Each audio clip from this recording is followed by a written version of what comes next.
How did you know there was this syndrome in the pigs? Where did that come from? I picked that up in I'll call it a newspaper publication that was one of those, I'll call them rags that get circulated around the laboratories that have like a paragraph description of something. And there was a paragraph description of this disease, of this condition, I'll call it, that seemed to fit the requirements for Dantrium IV.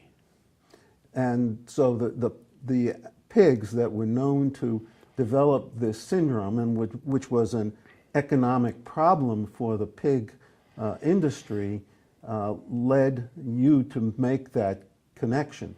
Now, you know, I think you mentioned to me earlier when we were talking that you actually went out to Ames, Iowa to see how they were identifying the pigs. Yes. Say something about that. Well, after we identified this as being something that was of interest to us, I went out to Ames, Iowa, to this facility where the investigator was screening pigs for this condition. I call it MH. It wasn't. I don't know whether it was described as MH then, but he was circling these animals with a dose of halothane and watching what would happen to them after that halothane administration. And the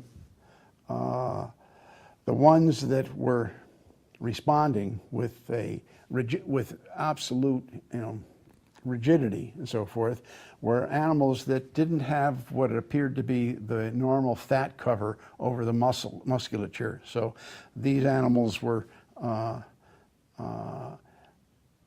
absolutely, they were good-looking animals in terms of the muscle structure, but they were also candidates for animals that would not survive any of the rigors of shipping and so forth.